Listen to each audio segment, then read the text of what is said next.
Okay, it is time to begin. So we are. So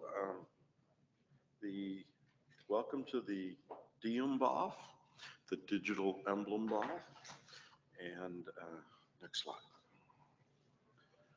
Like all IETF sessions, this is the note well. Please make sure you understand your responsibilities in order to contribute. You should please review this if this is your first time at an IETF meeting. Next slide. So please pay attention to the code of conduct. It's okay to attack a bad idea. It's not okay to attack the person delivering it. And Eric wanted to say a few words about the conduct here. Hoping that, yeah, it works. So my name is Eric Ving. I'm the responsible AD for this BOF. And as this BOF attracts a diverse community of people, some of them have never been at the IETF, working for very vastly different organizations. I would love to insist on a note well. Please be welcoming. Understand that there could be misunderstanding because words are different in some organizations. So let's be open and welcoming to those people. That's all. And thank you for the chair. Thank you. Next slide. So a few tips for people who might not have been in meetings using Meetico before. We're going to use the raise hand in the Meetico for the mic line. And then when you get to the front of the mic line, go to one of the mics. This allows remote participants to join the queue fairly. If you are a remote participant, please make sure your video and audio are turned off unless you're speaking. And we recommend a headset. It does help. Next slide. So let's talk about the goals and non-goals of today's session. The idea is to understand the problem before us. That means use cases, scope, and understand where we have agreements and disagreements. Not to sort them out, but understand where they are. Non-goals, we're not chartering a working group. This is a non-working group forming BOF. We're not trying to design the protocol here today. We're trying to decide whether we understand the problem and the IETF is the right place to work on it. If the answer to both of those is yes, then we can move to working on a charter for next meeting. Next slide. This is the agenda we've laid out. The intent is to have discussions of the problem statement, discussions of what a solution might look like, and then a lot of open discussion.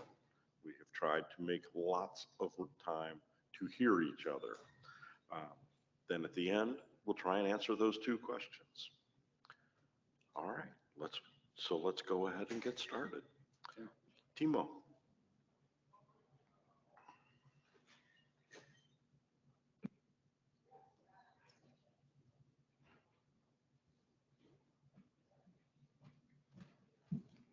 Thank you. I'm Timo Schles.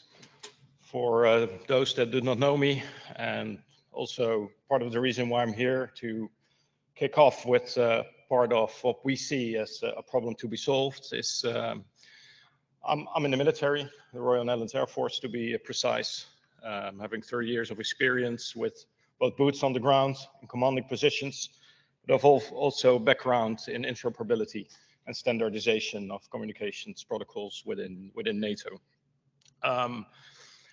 One venture that is basically a split off from my work and work of others in this field is White Flag. And White Flag is both a foundation as well as an ecosystem of NGOs, militaries, and others to build a communications protocol to overcome certain problems we face in the real world, to be precise, in conflict areas and disaster areas. So White Flag is a communications protocol. It works technically. It's we think it's currently at technology readiness level 6. So we're starting operational pilots now with certain parties, for example, with the Save the Children in South Sudan, and we're also working with the Japanese Red Cross on some use cases. So that's the background. And please, next slide. I will get into try to get you into the problem space. So what we try to do here is basically to prevent loss of lives in disaster and conflict areas around the globe, because lack of information, and I think Mike, the next speaker, will have a perfect example of this. Lack of information leads to casualties and civilian harm. In many cases, press, medical workers, medical convoys, and so forth. And this is recognized widely. There's lots of research that has been recognized up to the level of the Secretary General of the UN, who actually called for action here. And next one, please. So in conflict and disaster areas, many things happen. And many of this information is not communicated to the right persons. I will not go into details here, but just to give you an impression of what the symbols and signs that we're currently digitizing with White Flag. Next one, please.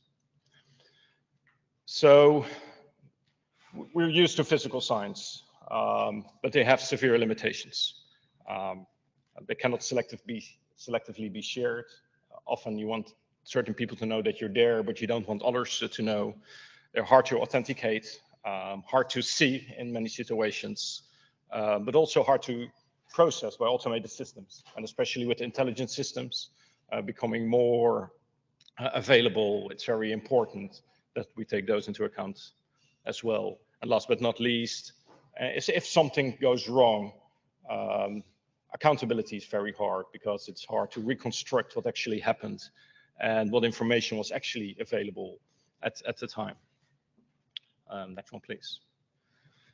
So that's why we started working on what we call digital signs and signals, but you can use the term digital emblems as well. Enhanced security, having signs that you don't have to put on the object itself because it's digital, it can live somewhere else. Can be used real time to multiple stakeholders in a selective way. And you can support many types of objects. Physical, like cars, vehicles, buildings, people, but also virtual, of course, and events. What happened to a specific entity. And processing by automated systems is of course way easier when something is digital rather than a physical sign. But there are also challenges, of course. Trust, which is not a technical thing. That's really a human dimension, if you will, that plays here. How do you bind the digital sign to an object? Interoperability, and that's, I guess, a key question here as well. If we have different standards here to do this, then we still not achieve what we need to achieve here. And there's a diversity of use cases. So even within conflicts, one conflict is not the same as another conflict. So signs might be used differently in different conflicts.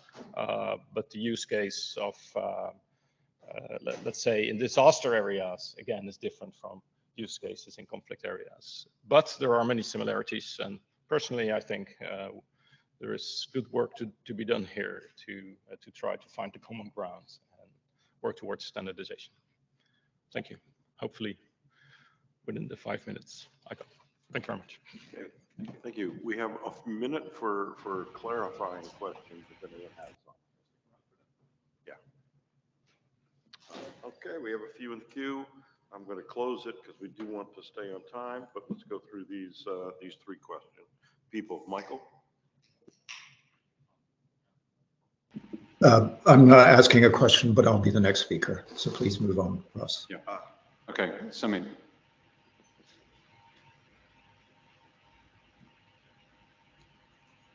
Timo, thank you so much for your presentation. Can everyone hear me? Yeah? Yes, go Yeah, ahead. thanks for your presentation. Just a really quick question. I saw on the slide where you said you were working with different organizations and you had the red crescent there. And then you also had the civil defense emblem and you also had the blue shield, the UNESCO protective emblem. So can you speak a bit about the work that you've done with those, like, so which red crescent organizations, which civil defense organizations? That's just So we haven't worked with all the people that use the signs that are up there, but we have been working with the ICRC, for example, the Japanese Red Cross. We're working with Save the Children currently, but we're also talking to tech organizations. Startups are, we have one startup building software right now, but we're also having discussions with, for example, the European Space Agency on how this might help with their work, what they can see with remote sensing and how what they see can communicate it to others. So, and that's all in different stages with different use cases. Does that answer the question? Okay, thank you. Okay, Maro. Yeah, hello everyone. So my name is Maro Vignati. I work for the International Committee of the Red Cross, the ICRC. So hello, Timo. So we follow white flag since a while now.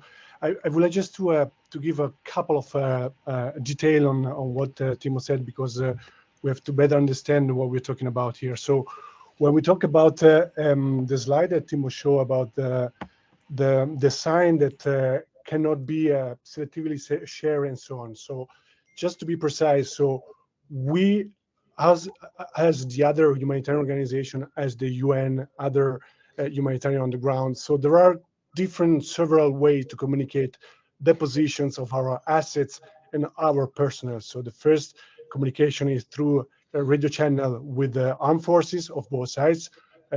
With the email is another solution, with direct contact with the command and control of the army. So there are different layers of communication. So we consider white flag an interesting project for redundancy, but we can select which partner we would like to communicate the position of our asset and people. On the second point, cannot be authenticated. So Maro, I'm going to have to cut you here. Yeah. Can you hold this for the open discussion later on? Okay, I'm sorry. Yes. No, thank you. We're trying to keep this section very, very tight. Thank you. So we've cut the lines now. Thanks, Timo. We're going to throw to Mike Christie, who is remote. And I'll grab his presentation.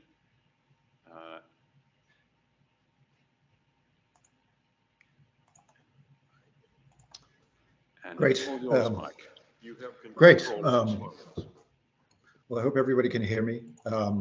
I wanted to be with you all today in Vancouver, but I got trapped by some weather-related cancellations. So unfortunately, perhaps next time. My name is Mike Christie. I'm a 30-year plus veteran of Reuters news agency who left at the start of this year to set up my own consultancy. I've been a correspondent, bureau chief, senior editorial manager on 5 continents, covered wars, conflicts, disasters. In my last 9 years at Reuters, I ran editorial safety globally. So I was responsible for protecting 4,000 staff and freelance journalists against physical, digital, and emotional threats. I was also a board member of some industry organizations like the International News Safety Institute and the ACOS Alliance for Freelance Journalists. I'm also well connected with other sort of journalist safety bodies like the CPJ, and I'm keeping them kind of in the loop on this conversation. This conversation about digital emblems is potentially of enormous importance for international news media. If you could move to the second slide, please.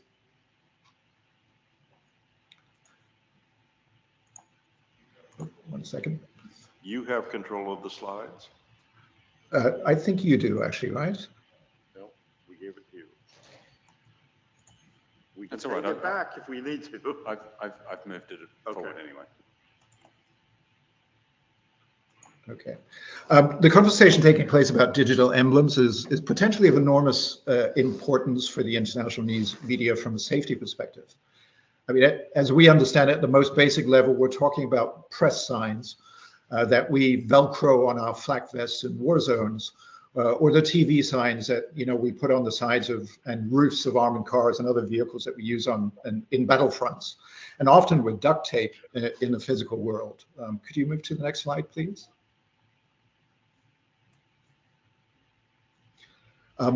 Here's a real world example. I could give you dozens like this. I'm sorry, let me try to.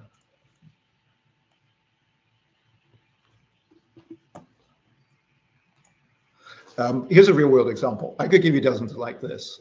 In August 2005, the Reuters Bureau in Baghdad heard reports of an insurgent attack on a police station and a US military checkpoint. The insurgency in Iraq was escalating after the 2003 invasion, and attacks like these were big news stories. So the Bureau sent driver Walid Khaled and TV cameraman Haider Kadam to the scene to report. As they approached in their car, the car was unmarked, but the journalists were wearing press badges on their flak vests, and they had IDs as well, Reuters IDs and US military IDs. But as they approached this checkpoint, the US soldiers opened fire. Walid died. He was one of 7 journalists that Reuters lost in Iraq between 2003 and 2011. Half of them were killed by US soldiers. Haider was badly wounded. A digital version of this press badge, something as simple as what we put on our flak jackets, but a digital version of that could perhaps be seen or integrated into a battlefield GIS system, and thus perceived from a greater distance, maybe over the hill at night. It could have potentially made a difference in this case and saved Walid's life. And as I say, I could give you dozens of examples of that. Another way, that potentially a digital emblem could be used to cover people is via vehicles. What you see here on the slide is an old Reuters armored Land Rover, nicknamed Tarzan by my colleagues at Reuters, who used it mainly in the Middle East. The vehicle has actually been donated to the Imperial War Museum in London, and it's now on exhibit. So if you're curious, you can have a look at it the next time you're there.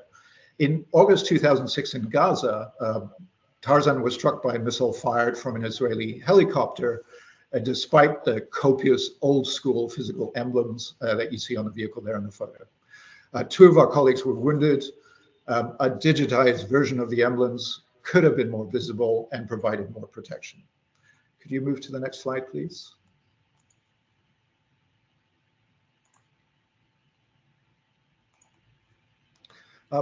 There's another way in which this could be of enormous consequence and benefit to news media. We carry a lot of equipment, TV equipment, photo equipment, technology, communications gear, sat phones, Starlinks these days, and personal protective equipment when we cross borders. And the paperwork involved in managing carnets, export licenses, and other customs bureaucracy is a real nightmare for journalists. Journalists do not do bureaucracy particularly well. To give you an idea of the scale of this, and hence the photo of the Olympics there, the photo itself is of Tokyo. But to give you an idea of what's happening with the games in Paris that are about to kick off, an international news agency like Reuters will perhaps have 80 or more photographers. Each of them will be carrying probably $25,000 worth of camera bodies and lenses. Many of them will also have soft armor, rifle plates, ballistic helmets, gas masks, just in case there are outbreaks of protest or militant attacks. We may also borrow a couple $1 million worth of specialized lenses from the likes of Canon to supplement our normal stock for such a big sporting event. In addition to visuals, gear, and PPE, personal protective equipment, the technology and logistics teams of a news agency like Reuters will have maybe a couple of tons of computer server equipment for the newsroom that we're going to establish in the main press center, and for robotics that we put in the stadiums at the events. It is not unusual for photographers involved in robotics to arrive at an event like this with 18 Pelican cases. All of this pales in comparison to the amount of gear that a major rights-holding broadcaster like the BBC or NBC has to bring into such events. Being able to replace, sheaves, folders full of customs-related paperwork with a QR code, maybe linking to information that can be, detailed and updated on a laptop, would free up so much effort, time, and resources that we really want to spend on the news event itself. And also, there are a lot of liability issues there connected to poorly filled in paperwork. There are lots of other aspects, of this discussion regarding journalist safety, media logistics that I could talk about, but 5 minutes isn't an awful lot of time. But I'd be happy to answer any questions that anybody might have.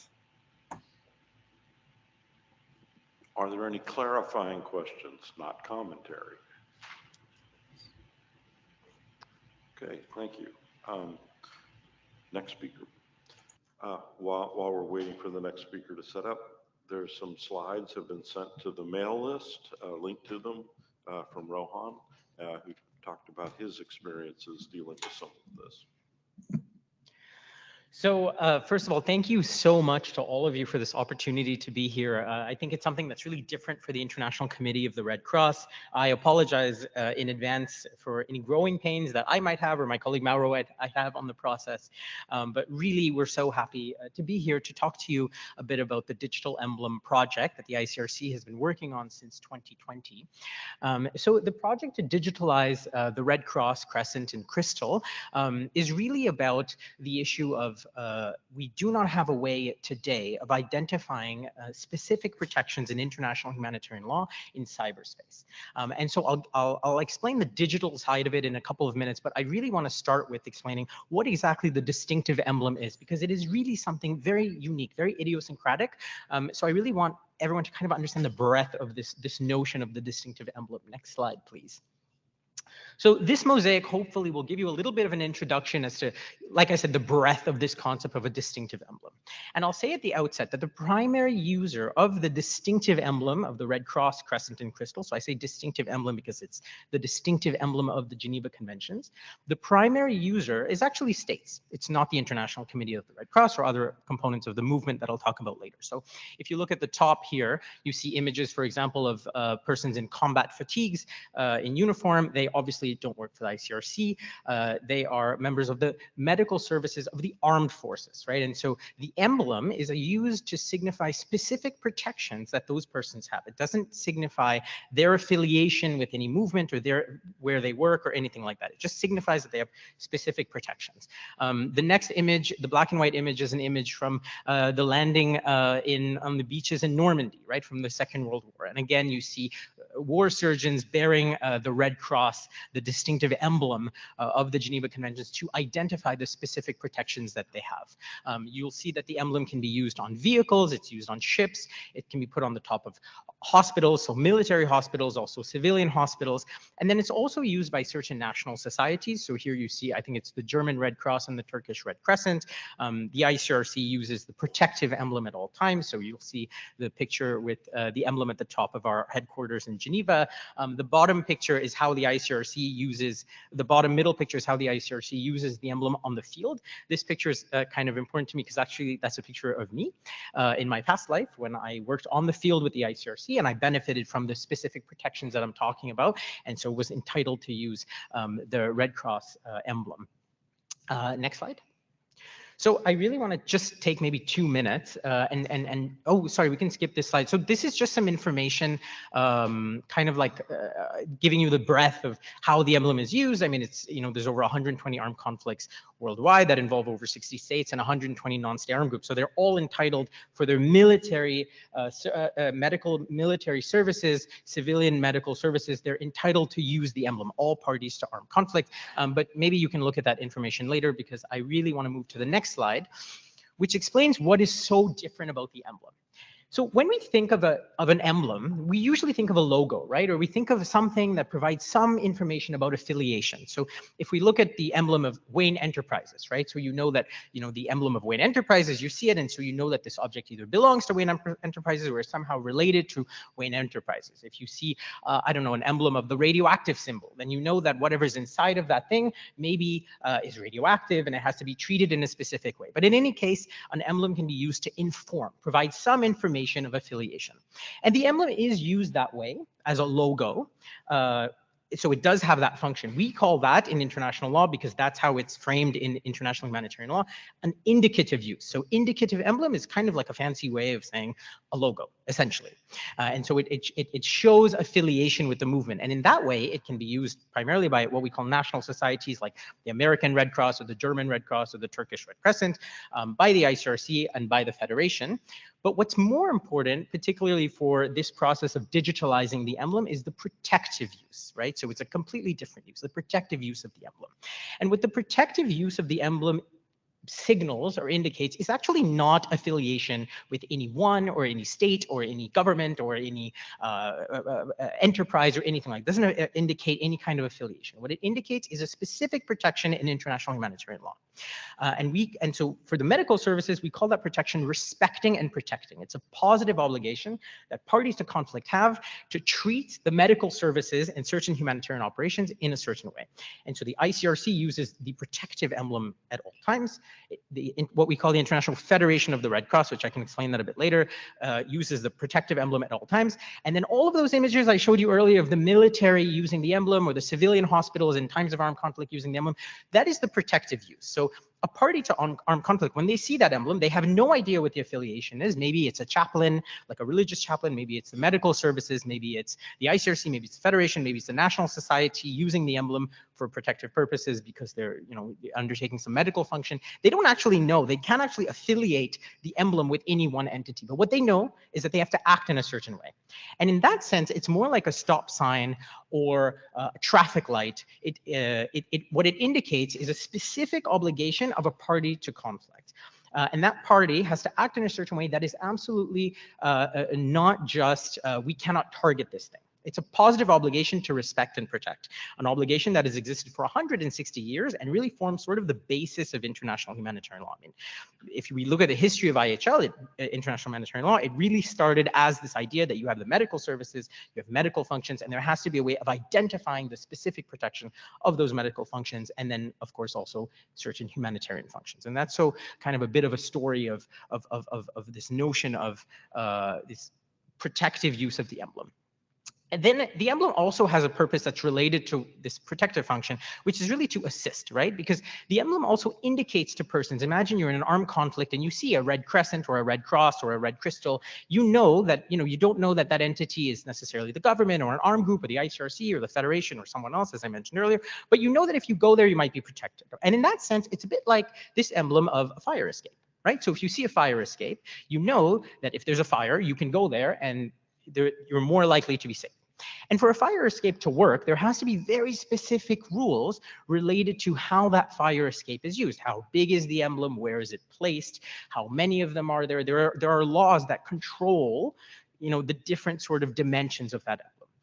And the Red Cross, Crescent, and Crystals are very much like that. So they're regulated by international humanitarian law, and they themselves indicate a specific protection in international humanitarian law. So when we think about what might be orthogonal to this discussion, because that word might come up, when we think of what might be not related to discussion, we have to think about a stop sign or a traffic light. In a situation of armed conflict where there are no laws that say you actually have to stop at a stop sign, the stop sign would be pretty much useless. And because the stop sign is meant to indicate an obligation that you as a driver have to stop at an intersection. And so that's kind of like an explanation of the uniqueness of the distinctive emblem.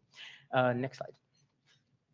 Okay, so just very quickly now, because I only have about a minute, why are we at the IETF? So the reality is that today, cyber operations are part and parcel of armed conflict, right? So parties to armed conflict engage in cyber operations against each other and sometimes even target civilian populations. When international humanitarian law was conceived, it was conceived with, there are medical services and there are certain humanitarian operations that must be respected and protected by parties to conflict. All states of the world are party to the Geneva Convention. Every single state is party to the Geneva Conventions. Every single state agrees that the medical services and certain humanitarian operations must be respected and protected. But there is no way of indicating that protection in cyberspace, because when the Geneva Conventions were conceived, of course, there was no cyberspace. And so the digital emblem project is seeking to take the distinctive emblem and reflect it in cyberspace. That's it. It's not trying to change the distinctive emblem. The distinctive emblem works. It's worked for 160 years. We're not trying to change that. And our goal today is to use the standardization process and to take a product and to bring it to states and say, you need to incorporate this into international humanitarian law or adopt it in a way that it can be used in situations of armed conflict to indicate these protections. Sorry, I went over time. Thank you very much. I'm happy to take your questions. Okay, a couple of, I hope, clarifying questions. Yes, Rohan. Yes. Hi, Rowan May. So yes, my understanding is when you say the digital emblem, you mean this specific digital emblem, which is a digital emblem. Yeah, that's right. One, So the one specified in the Geneva Conventions. that's right. So Okay. indeed, Yeah, we can thanks. talk about, like, when I talk about the digital emblem, because we have the digital emblem project. Yeah, you just sort of misused the emblems, in a way where you mean this specific emblem, not all emblems. I'm sorry that you feel that I misused it. So there's something called the distinctive emblem of the Geneva Conventions. When I, Yes, as and you ICRC, used it talk not in about that the sense. distinctive emblem, I'm talking about, when I talk about the digital emblem, I'm talking about the digital distinctive emblem. So if that was unclear to you, I'm glad that that's clear. But the project is called the Digital Emblem Project. You used it without the full official. So I'm clarifying that for you now, but terminology. I'll continue to do that because that's the name of the project. Kind of an odd question. Go ahead, Watson. Watson Ladd, Akamai. So just to really simplify the point, and maybe to the point of absurdity, you're asking for something that, say, an MRI machine can put out on all its connections saying, I'm an MRI machine, don't hack me. I'm really sorry, I didn't hear the question. Okay. I'm asking, basically, you want an emblem, some way for a computer that shouldn't be interfered with. Because it's, say, running an MRI machine, or it's a hospital's system where patient records are stored, to indicate that it's that it serves a humanitarian purpose and should not be interfered with by cyber operations. Yeah, I think I understand the question. So basically, when I talked about that obligation to respect and protect, what we really mean is that the medical services themselves, like the work of the medical services, the work of certain humanitarian organizations, need to be respected and protected. So just giving you an example, if you have malicious software that, I don't know, disables medical equipment like an MRI machine, indeed, this could potentially be a violation of international humanitarian law because if it's done by a party to conflict, because they're not respecting and protecting the medical services. If they have an operation that deletes patient data, this would be a violation of respect and protect. So I think I understand your question, but if not, please feel free to clarify a little bit more. But okay, I think that's clear. Yeah. Samit, thank you and welcome to the IETF. Thank you. Great to have you here. My question is one of scope for you. You talked, about protection of cyber assets. Do you also see room here to protect physical assets with a digital emblem? So, and I think it's important to be really clear on this, and I'm happy to go into more detail during the discussion. So, but thank you for your question. This project is for digital infrastructure. It's for digital assets. The ICRC has engaged in the process of looking at part of our role is the development of international humanitarian law. And where we see lacuna, we indeed work on projects to fix those lacuna. We have not identified any lacuna with the physical emblem. In fact, we see dangers in moving towards a project that creates an enhanced emblem or something like that. The emblem works. It has worked for 160 years, and nothing in our analysis today is leading us to say we need to change this analysis. So this project and the work that ICRC is doing is strictly limited to digital infrastructure. Thank you for your question. Jim Reed speaking for myself. I think this is a great idea and we should do what we possibly can to help out. I think this is a great initiative. My question though is about the issues of these emblems. It's fairly clear when you're talking about the stuff to do with the Red Cross, the Red Crescent, that there's an agency responsible for essentially registering those particular emblems and we can make use of them. But for any of the other emblems that you were talking about earlier on, what would be the authority for that particular emblem, would be the registry for it, so that we would then know how to interact with them to say this really is the genuine emblem, let's say for an emergency exit sign or whatever. Where would we go to get that kind of information and verify it before it can be put into some kind of internet resource? Yeah, so with regards to the emblems that we saw earlier on, we'd have to parse through them a little bit because some of them are IHL emblems, the one I mentioned. So there was civil defense, I believe there was a UNESCO emblem, there was a red crescent, and I don't know what, but anyways, there's a couple of emblems that are indeed IHL emblems, and each of them has different specific protections. I'm talking now about the specific protections for medical and humanitarian because that's the Red Cross, Crescent, and Crystal, but there are indeed other emblems. There's also another emblem for what we call dangerous forces, which are all under IHL. As I mentioned, the ICRC is what we call the guardians of international humanitarian law. Our role, and it has been for the last 160 years, is to really see where there are lacuna in the law and promote an understanding, a dissemination of international humanitarian law, and then a development of international humanitarian law. So when it comes to the IHL emblems, the ICRC would then, of course, bring things to states. That's what we're going to be doing later this year at the international conference. There's an international conference that takes place once every 4 years that brings together all the states that are party to the Geneva Conventions, where the ICRC will present issues that we see with the law. And one of the issues that we're presenting is indeed on this project, on the digital emblem project. But for now, the project is limited to the Red Cross, Crescent, and Crystal. That doesn't necessarily mean that it can't be enlarged to the other emblems of IHL. But for all the other emblems, the ICRC is not involved. Okay, thank you. Thank you very much for the question. Okay, thank you.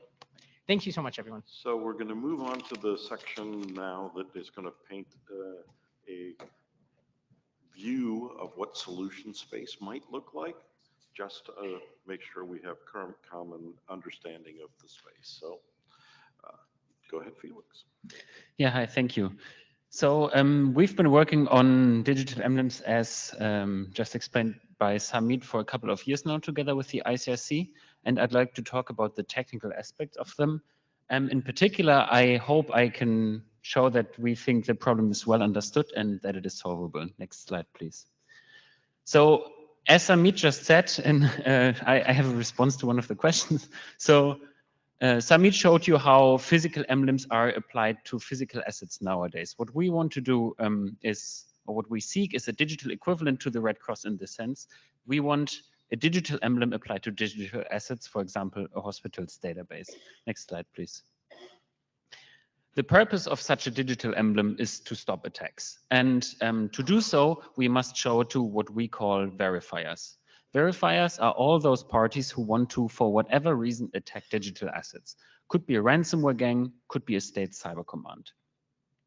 As Samit just said, in this sense, the digital emblem works like a stop sign, and verifiers need to respect it in order for it to work.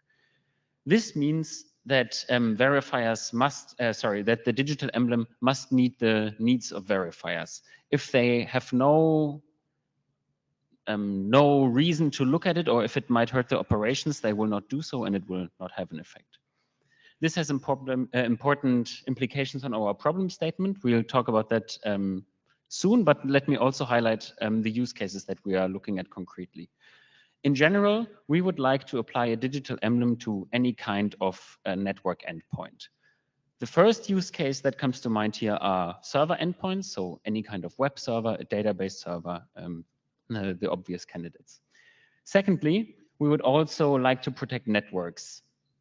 We think that networks are a good solution to effectively protect two types of other endpoints, namely what we call constrained devices and personal devices. Constrained devices could be any medical equipment that is network connected. Personal devices could be network connected tablets or computers used by a hospital staff. Next slide, please. So we have identified a number of requirements for a digital emblem together with the ICRC, and I would like to highlight two that I think make the problem unique. The first one of them is that a digital emblem must be removable. This means that one should be able to remove an emblem at any time. We believe that in practice, digital emblems can help to reduce attacks on digital assets, but there might be scenarios in which the protective sign becomes a target sign. We want the asset holders to be able to decide whether an emblem is more a benefit or a risk for them, and whenever they decide that it's more a risk for them, they should be able to take it down. We think that it would be easiest to provide this requirement by having the asset holders distribute the emblems themselves. Secondly, there is the requirement of what we call covert inspection. This means that no one should be able to tell whether emblems are inspected. The idea here is to meet the needs of verifiers. Remember, verifiers are those parties that would like to attack digital assets, and you can think of this requirement as saying verifiers would not want to signal that they are attackers. That might hurt their operations, and if a digital emblem would require to signal this, they would likely not use it. One way to provide this for this requirement would be to distribute emblems without an explicit query for them. Taken together, our idea is that we put emblems where attackers look anyways. For example, we could embed emblems in responses to queries that have plausible deniability to be for something other than a digital emblem. We think that this is particularly challenging in this problem space because we first need to find such a place. And second, we don't want to break things. If you now put something in a response that actually has a different purpose, yeah, there's a risk associated with that. We believe that this distribution requires sanitization because we need to sneak it in somewhere. And we need to avoid any risks that come with it. And this is why we are at the IETF. That's the end of my presentation. I'm happy to take any clarifying questions. Any questions, Felix? Clarifying questions only, please. Seeing none, I think we'll take Brian's presentation now. Thanks, Felix.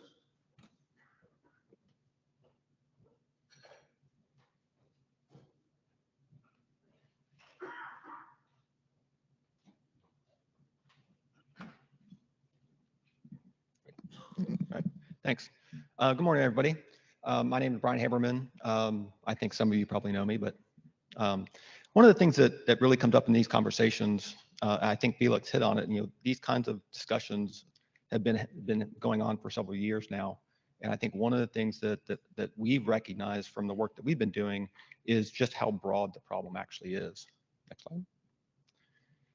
So while we heard Sumit and Felix talk about protections under international humanitarian law, there are other instances where there are protections under other types of laws.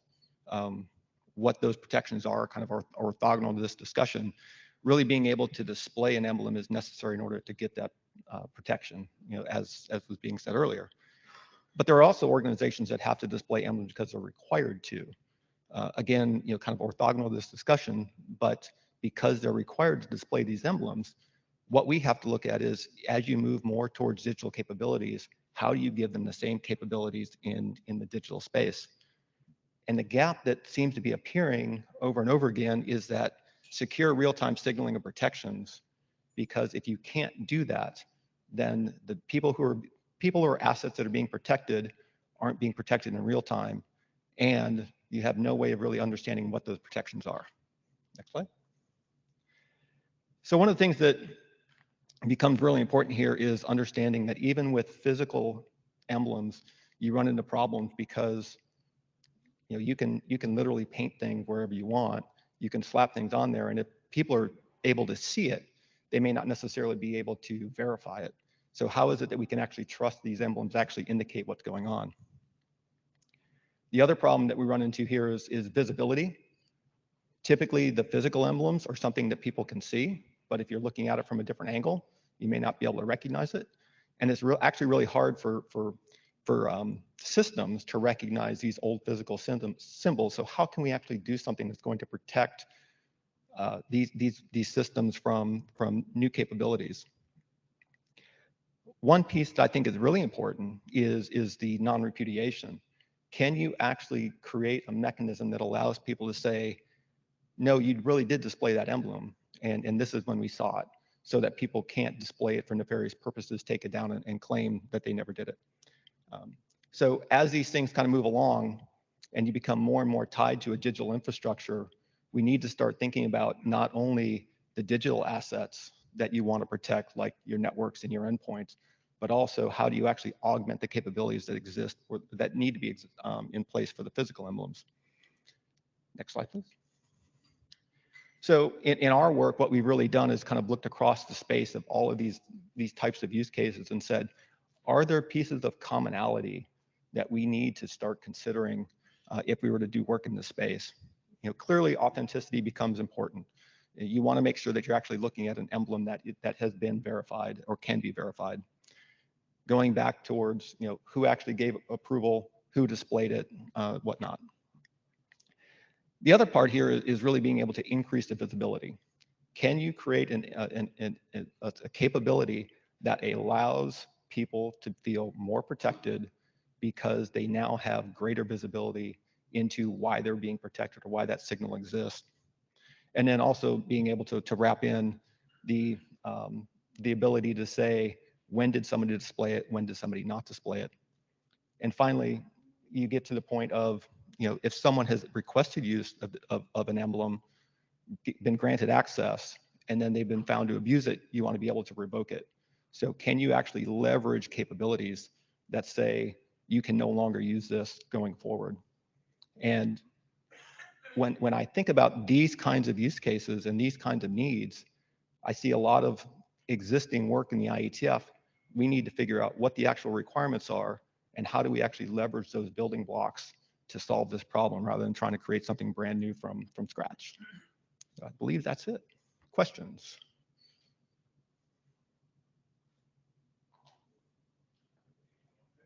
All right, thank you.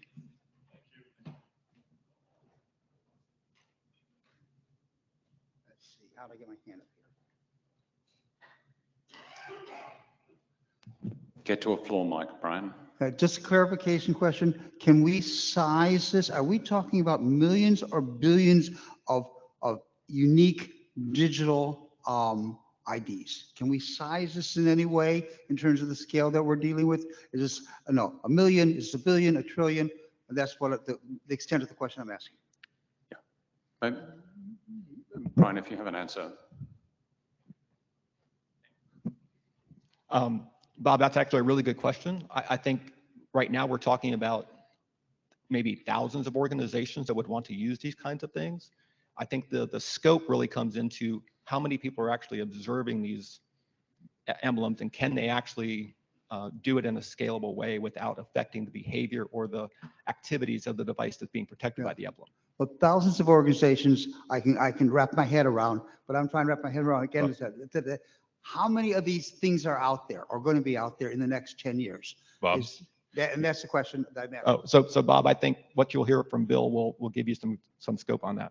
10 to 100 million would be like a reasonable way of looking at it.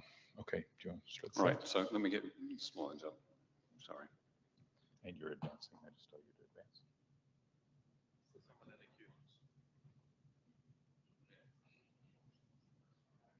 Okay. Yep. Howdy.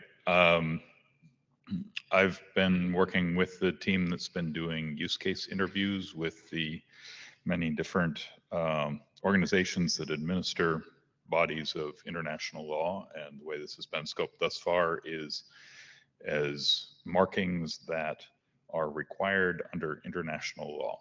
So, excellent.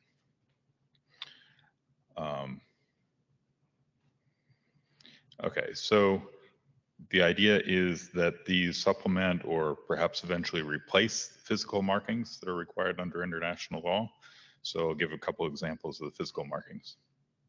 Going around from the top left in clockwise order, we've got obviously the press marking.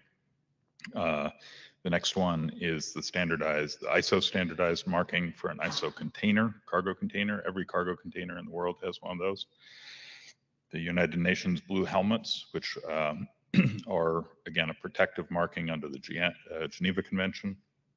Next one down is 4 different markings on a cardboard carton indicating components of chemical weapons.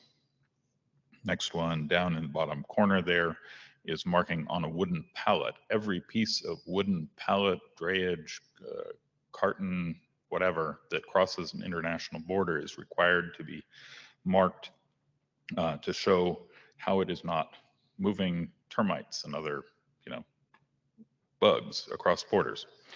Next one is the blue and white shield of UNESCO for World Heritage Site. I think Timo mentioned that already. Next one, every piece of radioactive fuel or waste that crosses a national border has to be marked. So many of you have seen that marker. And the big orange bag there is a diplomatic pouch. Next slide.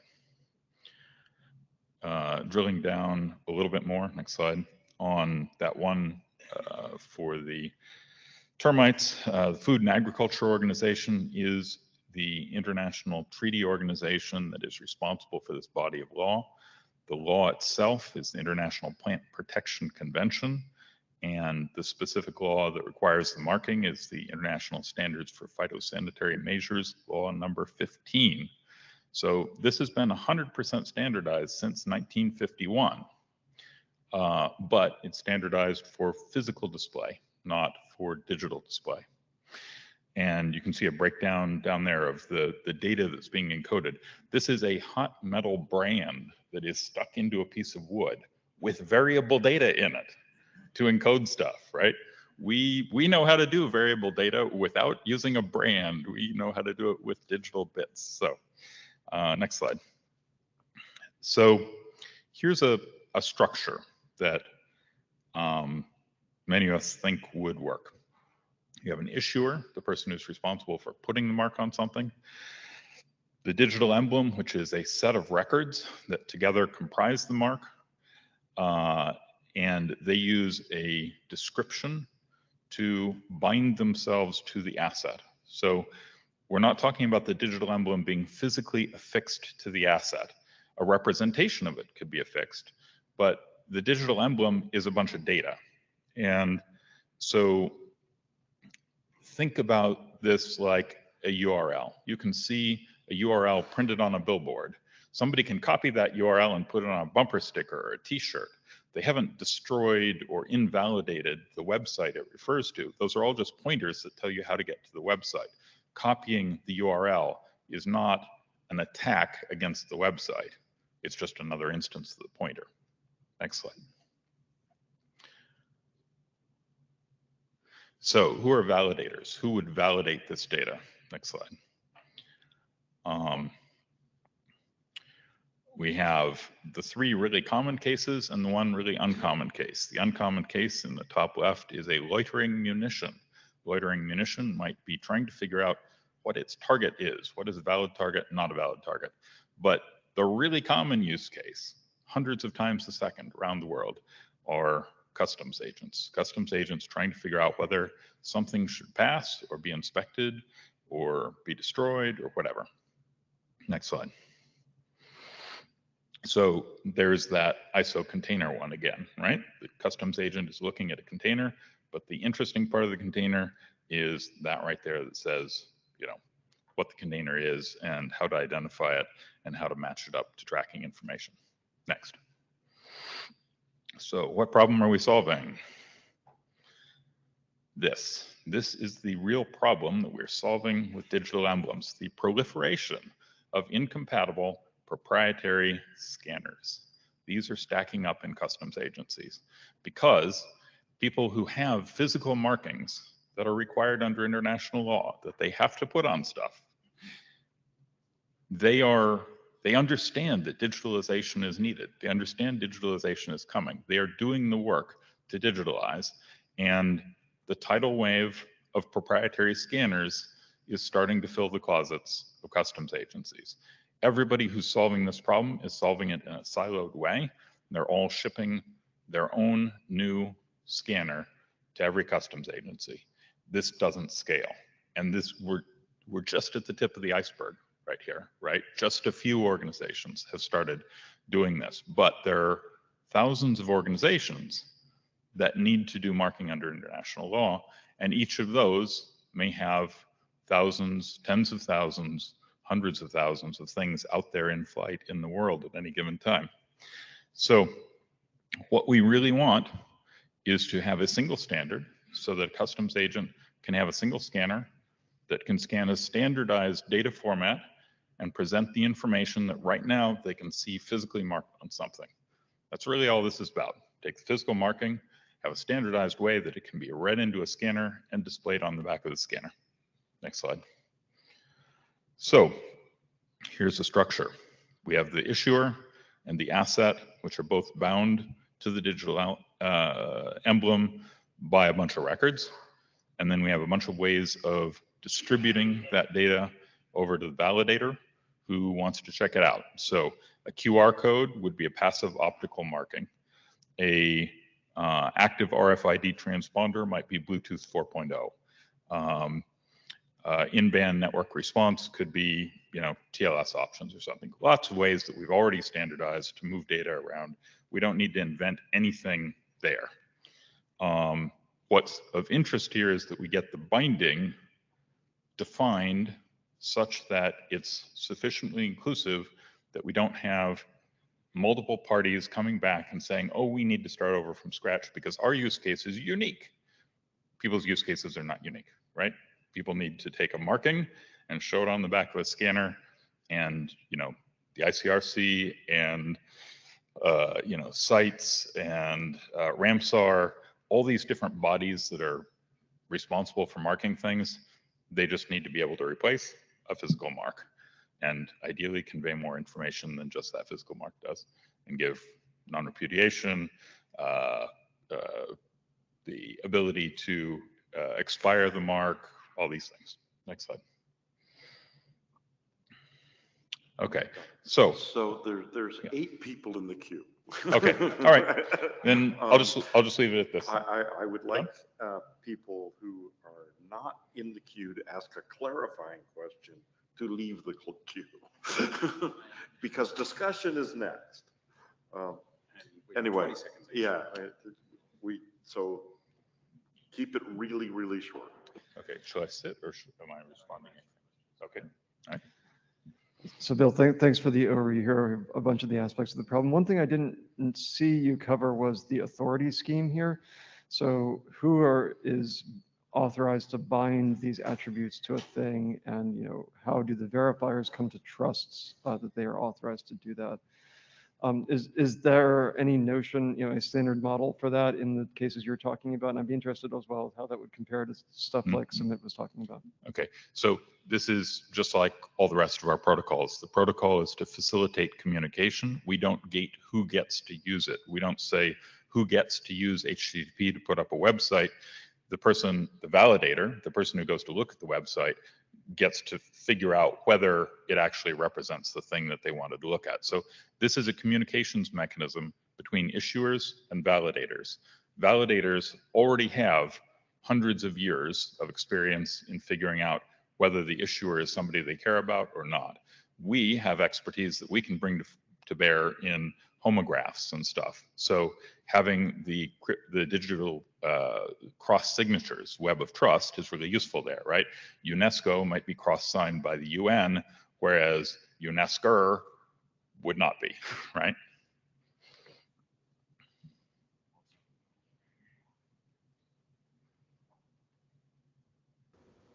Hello, Watson Ladd, Akamai. It sounds from your presentation that you're assuming a situation where the organizations entitled to put up this emblem all have a certain degree of capability to maintain the keys, interact with an authorizing party. I think in the protective emblem case, we really do want organizations that are unable to do that to be able to use the emblem. Everyone who's actually entitled to use the emblem is entitled to use it, regardless of what, and there's no one who can really sign off on that. You just have to comply with those rules. Is that a big enough difference in your opinion to that maybe these are separate streams of work that should happen in different places and we won't have a solution for both of them? Okay, so 2 quick answers to that. Number 1 is that under the law right now, what's required is a marking. A digital equivalent to that marking is a convenience, which nobody actually requires yet. That would be a next step. If people seem able to make this work, then the digital equivalent might not be such a big deal. And I think that the digital version is going to be way, way easier for a lot of people, including all the cryptographic stuff, so forth, than the paper is. Yep. All right. And I don't remember the other half. So I'll skip it. Dennis Jackson, Mozilla. So I understood your presentation as focusing quite heavily on physical objects, shipping containers and so forth. I understood the ICRC's presentation as focusing exclusively on digital objects, services, and so on. Is your position that these are the same problem and can be addressed by the same technology? Or are these different problems in your view? These are absolutely the same problem. Digital is a small subset of the marking problem. Marking a website, a mail server, digital data at rest, digital data in flight. The labels that comprise the emblem are the same regardless of whether it's that or a truck or a person or a building. But the bindings are quite different. The bindings are different for any of those, yes, but the information that you're trying to convey about them is what law are we talking about? Where do you find it? Who is the issuer? Who signed it? Who are the cross signatures? What is the visual representation of the emblem? All that is exactly the same regardless, and we don't want to artificially break that up and make the same work be redone over and over for each constituency. That's not what we're about. We don't do HTTP for cat websites, HTTP for dating websites, and HTTP for real estate websites. Thank you for clarifying your position. Yeah, hi, this is Hank at the mic.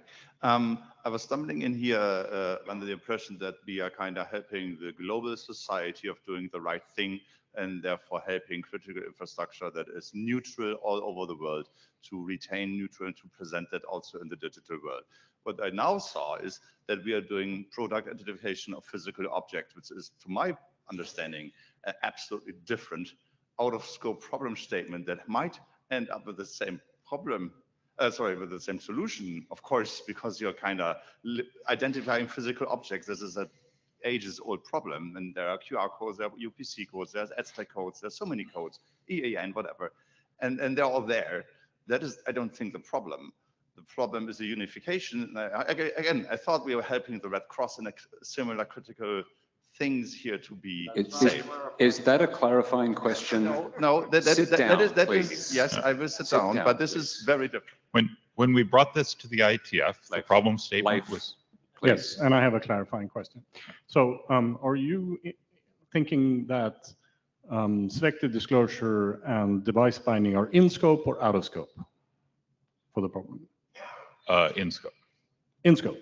Yes. So like a wood pallet would be able to present device binding. I mean, that kind of, I'm not trying to be facetious. I'm trying to understand. The digital emblem would present the information necessary for the validator to bind the digital emblem to the wooden pallet that they're looking to at. keys maintained on the wooden pallet, essentially. Sorry, to what? To keys maintained on the wood. I mean, that's what device binding is, Keys are right? not necessarily maintained on the This wooden is pallet. clarifying question, right? I get it. I mean, device binding means very specifically that you can prove, cryptographically prove, that something belongs to a thing. Right. So if you use the word binding as a term of art and you say that binding has to include cryptographic proof, exactly. then no, that's not how we're using the word binding. So not necessarily device binding, but what about selected disclosure? Is that in scope or out of scope for this? That is also in scope and is within what the implementers thus far have been doing. All right. But this is getting into the technology rather than the standard. Am I done? One more. Yeah, Mike Perrock here. Just quick clarifying, did you talk to any of the folks at like US Customs or UK Customs and Revenue or any of those folks that are already doing open standards, like actively testing? How do we do this exact problem when building this out? So we talked with the WCO, the World Customs Organization. We've talked with French Customs and Dutch Customs. We've not talked with US Customs. We've got a lead now to one of the people working in there. I know that they're doing a lot of work with the identity folks. You could chase me down, or there's a couple other folks in this room. So excellent. Thank you. Thanks, Bill. We're now going to move on to the open mic section. This will be interesting. I ask that everyone be brief and try to maintain some, wow, that was fast. Maintain a focus on the goals for this session, which is to clarify what it is that this work would entail or would not entail. So with that, and whether, of course, this is the right place to do it and whether it's achievable and all those sorts of things. Warren, you know how this works. So Warren Kumari, Google. So one of the things I do is I participate in the IETF NOC. And so we ship gear around all over the time, right? We ship stuff to different countries, etc. And so we're familiar with the Carnet process, and it's always a nightmare. Having that made easier would be great. I kind of disagree with Bill, though, that this is the same, like the ICRC and this problem are the same thing. To me, they seem fairly different, but it does seem that, the customs Carnet, here's a physical device, I want some way to figure out who made it, to authenticate it, is something that we could solve. It seems as though it shouldn't be that hard. I think it also kind of covers the journalist use case, journalists having to ship cameras and stuff. They could use this, but it sort of feels different to the ICRC. I want to protect this piece of digital infrastructure. Maybe the solution is the same, but to me, they seem quite different. I do think this is something the IETF can and should work on. Basically a way to sort of have a trust model and representation that you can attach to things. So, yep. Hi, I'm Rowan May. So in another context, I worked as a humanitarian logistician between 2012 and 2019. I sent some slides, but very briefly, I think that humanitarians broadly would benefit very, very much from being able to solve several classes of problems. One of those related to customs clearing and paperwork, since often humanitarians don't send cargo directly from point A to point B. They often transit several other countries on the way. There's an example in my slides where we had to ship some gear from Obo, Central African Republic to Yambio, South Sudan, distance of about 250 kilometers, and it ended up going about 7,000 to get there. The other useful things, for example, use case would be, we often had refugee patients that needed to go across a checkpoint, and having an improved form of documentation for being able to take a patient to a hospital outside across one of those ceasefire lines or one of those refugee boundary areas would be very useful. And of course, humanitarians in the medical field are constantly sending around hazardous cargo and human tissue and blood samples. I also mentioned in my slides a couple of things that are not necessarily useful for the kind of humanitarian worker that I was. That doesn't mean that that may not be a useful solution for somebody else, but these markings, like the kind of markings that were discussed for white flag and the press, these do not always work. There's nothing magic about either the physical or the digital markings. So thank you very much. So much for making those slides. Just to make them easy to find, I added them to the meeting materials so you can get them where the rest of the slides were. All right, Leif Johansson. So scope. If you look at most countries today are busy rolling out digital wallet platforms that, if you look at the requirements for most of the stuff that's been presented today, would fit inside like any number of countries' existing digital wallet projects. So if you really are looking for solutions that involve all of the things that were presented today, you're going to look at a fairly complex digital identity ecosystem. And many of those are being built today. Several of them are being worked on in the IETF too. If this was a dispatch session, I'd probably be up here saying, have Spice and Privacy Pulse sit down together and work this out. Because that would you'd probably find like a lot of the like solution space in those working groups, maybe with half of OAuth thrown in, you find most of the stuff you need. The problem is that I think Warren, I think there's such a massive difference between some of the stuff that's presented here. It's not clear that you're going to get to market fast enough if you actually try to pursue a very broad scope here, right? So I would say either the IETF actually needs to get its act together on digital identity once and for all and figure out what it actually wants to do, apply some architecture, and we'll see you in 10 years, maybe 15, right? Because that's how long it's going to take us to reinvent PKI, digital wallets, selective disclosure, privacy preserving selective disclosure, et cetera, et cetera. But all of the crypto we need to reinvent, this is a long project, right? And the reason I can see your face, Bill, there's so much complexity in this, right? And there are people working on both supply chain aspects of this already in the IETF and personal digital identity who's probably in this room agreeing with me. This is a massive undertaking. Or scope it very, very narrowly and just look at like the Red Cross type use case and figure out a way to solve that and only that. I do one of those things. Otherwise, this is just going to be a fool's exercise, I think. Exactly. That's like focus, do that. Try to figure out what's separate, what's unique about that, and do that. I think that's a tractable problem for the people, since it was not asked at the mic. So Rowan said, do you mean to include the humanitarian use case? Ask a question today. Stephen Farrell. So yeah, I think this could get gigantic or it could be very small. I suspect immediately focusing on only the kind of Red Cross use case would seem wrong. I think including the humanitarian one in scope would seem right.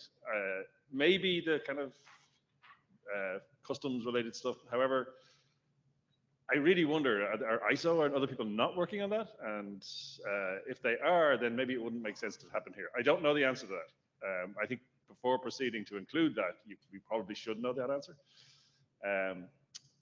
If use cases for these things involve non-repudiation, it's going to get screwed up because we've tried to do that before and always failed. I don't see any evidence to say that we'd succeed this time if non-repudiation is required. So. But generally, I think helping the ICRC use case and the humanitarian one, and maybe the customs one, would make sense if other people aren't doing the customs one.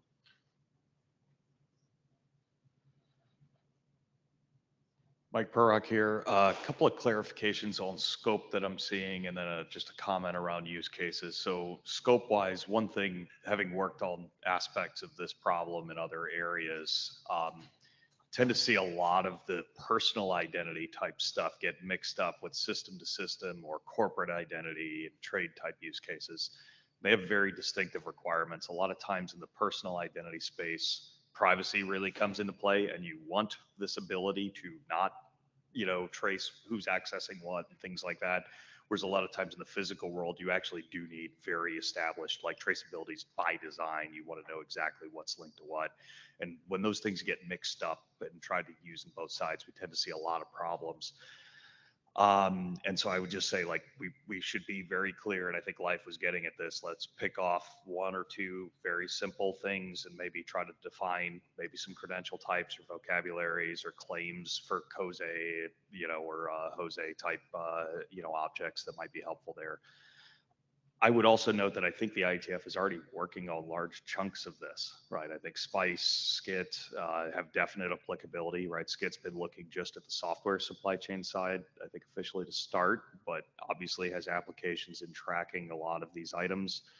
Spice for sure is looking very much at this. So if you want to look, actually in my slides I prepped earlier, looking specifically at eFIDO as an example of why some of these policy docs that are coming out of UN or ISO aren't actually working in terms of translating into the digital side, and how can we improve that. So there are aspects of this that I think are already the building blocks needed, and maybe we're just looking at a profile of some of those things IETF is already doing. So.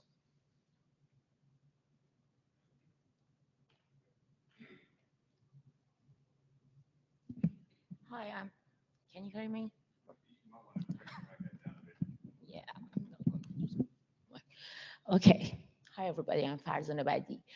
And so I think that this is a laudable effort, and I would love to see that we can actually protect journalists on the ground when they're at war. And I would like to see refugee camps to be protected. And if we can somehow help through standardizing these logos and emblems, that is great. But I think that we need to have we need to come up with a scope. And also we need to be very clear what sort of effect this effort has on the affected community, if it actually helps them, if they want this. I mean, we are talking on their behalf at the moment. And if they wanted, what sort of requirement they need. And I think that it's definitely, I would love to see this happening at the IETF than ISO or other like ITU, that like ISO charges for standards and it's not very accessible. But for the digital infrastructure, especially when it comes to Red Cross, there have been efforts at ICANN by Red Cross to reserve domain names and to protect their intellectual property, which sometimes encroaches upon freedom of expression. So what I fear is that they use this standard and other elements and come to ICANN and say, well, words that have Red Cross in them, which they have done, Red Cross in them, they should be reserved. And also, they can also use this on websites that criticize Red Cross, that uses their logo somehow. They can go and they can say, the domain name should be taken down or it should not be hosted. So we need to also think about the accountability of these organizations and how that can affect, how the standardization can affect. It might not have an effect, but these are the risks that we should also consider. Thank you.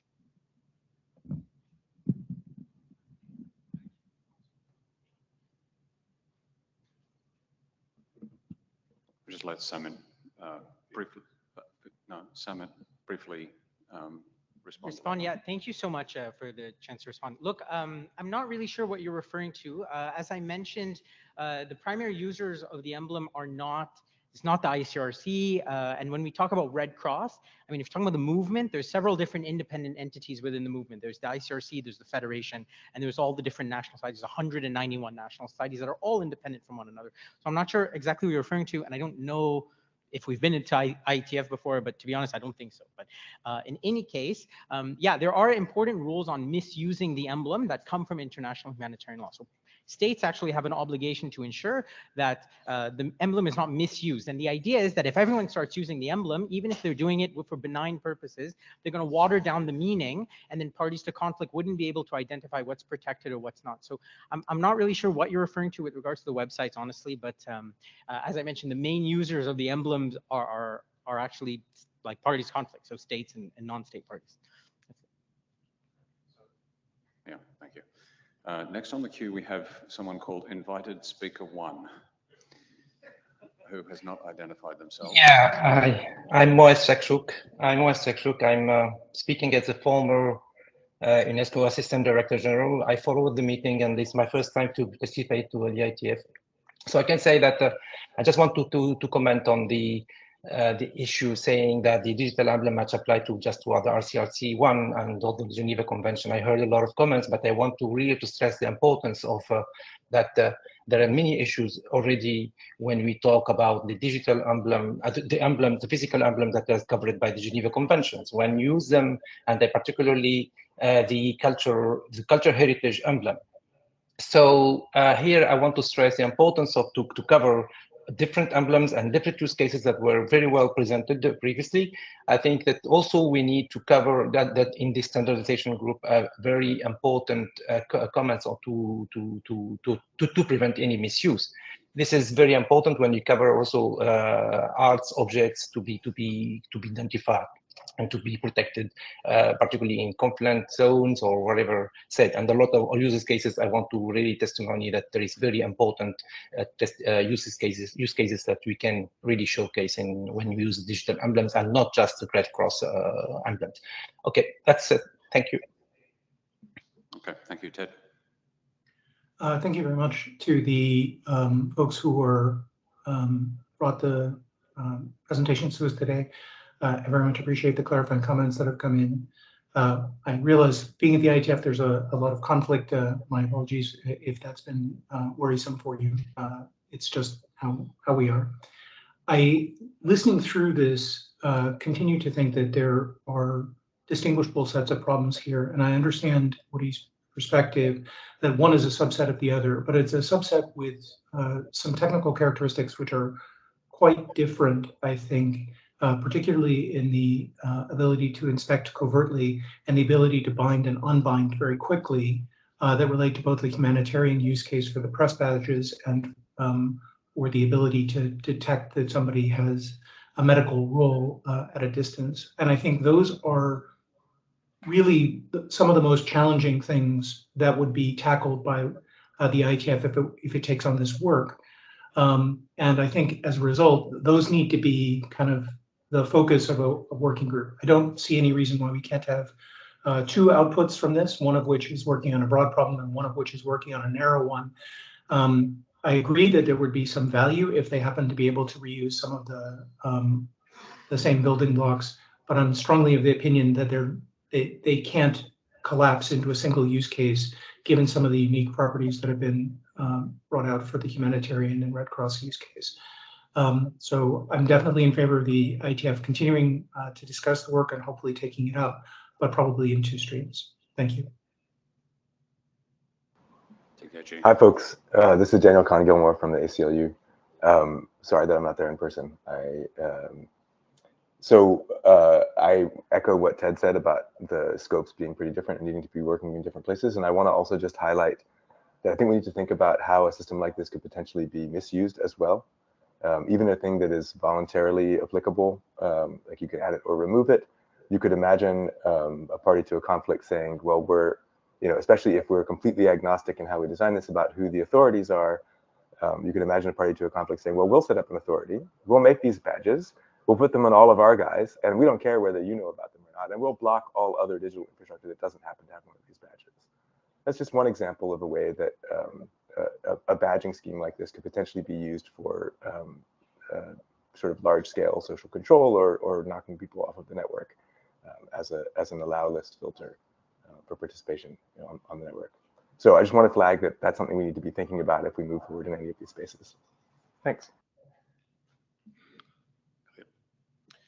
Thank you, Elliot here. Okay, just a couple of comments. First, I think we're going rather fast in terms of people essentially jumping to opinions on what I think was a relatively short set of presentations. And while we have we've had a few discussions online, one of the things that occurs to me is that we really need to decompose the problems yet more in order to understand where those commonalities are. I think Ted may be right that there's some stuff that's reusable. I sort of like the variable bindings, using Bill's terminology that he put up there. Maybe those are separate efforts or similar efforts.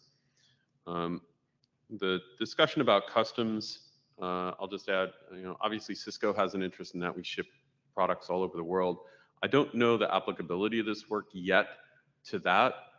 And we have some people who are expert at Cisco who we can bring in if that becomes the focus of the work.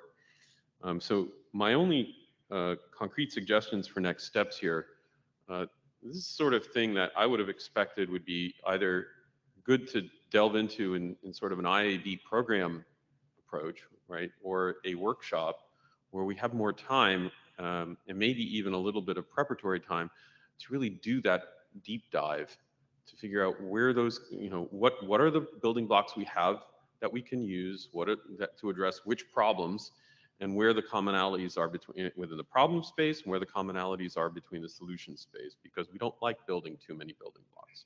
So thanks for giving me the time.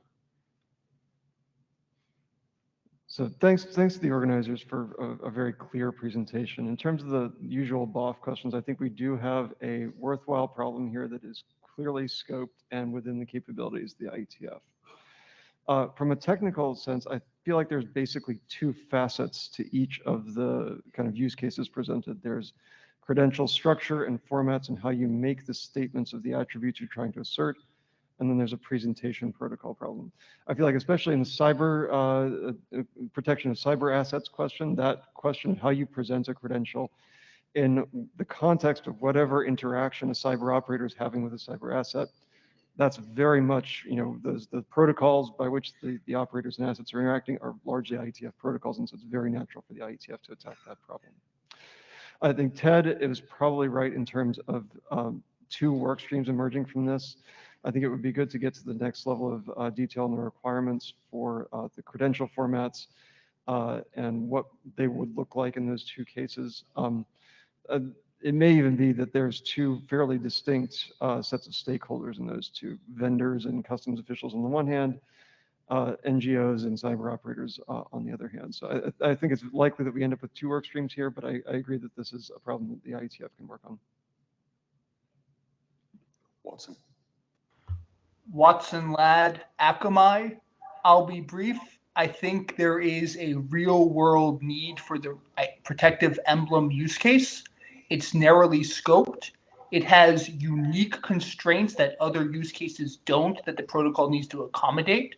And I think the IETF can and should work on it. The need is now. We've already seen state-sponsored attacks go out of control and hit humanitarian assets in other uninvolved countries.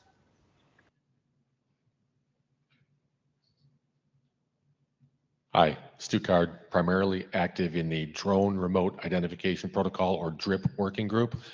We clearly recognize that identification and recognizing an emblem are two different problems. However, the minute you want that emblem to be strongly authenticatable and have non-repudiation, I don't know how to do it without specific identification. We also face the problem of being able to see there's drones ID at a distance, even when the observer was offline and thus unable to consult the internet for rich information about the identified entity, but we could still do trust classification at a distance, even when offline. And I just want to read one line from RFC 9153, our DRIP requirements. DRIP could be applied to verifiably identify other types of registered things reported to be in specified physical locations. So I would just encourage that if we do proceed with this, that we look there at some of the sub-problems that we may have solved there. Thank you. Paul Wouters, speaking as individual. I've heard the term digital asset mentioned a number of times, and I think people have widely different opinions on what that actually means. I've heard someone say that a hard disk containing patient files on a hospital server is a digital asset. That's generally not how IETFers think of a digital asset. They think more about public keys, IP addresses, networks. So I think we should clarify that a bit better in any future charter. And the second point is that I hear a lot about sort of physical supply chain things, and I think there are some working groups already around the IETF. There's industry outside the IETF working on there. I don't hear much about the actual identifying networking part, and that's where I thought we were actually going with this. It's like which networks are used for the hospital, and make sure that you don't take out these network elements. So I'm a little confused about the physical versus the digital framework of this conversation. Scott Fleur, Cisco Systems, most certainly not one of the experts that Elliot Lear just referred to. Very quick question, and it's probably pretty obvious, but I thought I'll ask it anyways. One of the things that Cisco is concerned about is using digital emblems to detect counterfeits. Is that in scope or out of scope? So the chairs are not going to answer that question, but I hope some of the people at the mic line will. Okay. Chris Rishak speaking for myself. I did have questions about the scope. I think many of the others in the line have already mentioned it. I would personally be in favor of having a more of a narrow scope in the beginning, as opposed to starting off very widely. That'll help us focus and address the specific properties before we decide how wide we want to go. Jonathan Hoyland, Cloudflare, but speaking as an individual. I think thinking that digital assets are going to be more visible in a war zone when we've already seen that there's huge amounts of jamming that goes on in the Russia-Ukraine conflict, I think they may actually be less visible. And imagine, you know, I've got some loitering munition that's trying to scan a QR code on some car, go to the internet, fetch some rich data, decide whether or not to bomb this car. Like, I feel like that's less reliable than just looking. There is also a significant risk of ransomware operators going like, oh, I found this hospital. This is a really good idea. Let's go ransomware this hospital because I know they're really critical and they're going to pay me lots of money. So it's not obvious that this is even a good idea at all. Hospitals have been, well, at least in the UK, have definitely been paying off ransomware operators, which, you know, makes them more likely to be targeted. I don't understand whether the ask is, how do we deliver data in a standardized format, or is it decide what data is needed by a customs agent? I think those are two very different problems, and from the presentations, it's not clear which one we're trying to solve, or both, or neither, or.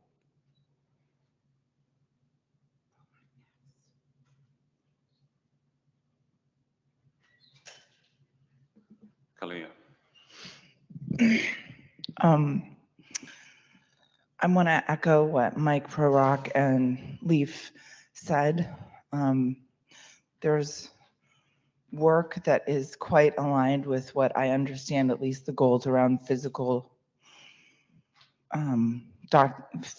markings already happening in the verifiable credentials and related communities. I put several links into the Zulip chat pointing at that work, and it's already being referenced in UN trade policy and implementation documents, and there's already code out there. And I think I'd warn and caution that identity is really hard, which I imagine many people in this room already know. And I do think this work has a place here. Just make sure it connects with existing work that already is solving these problems.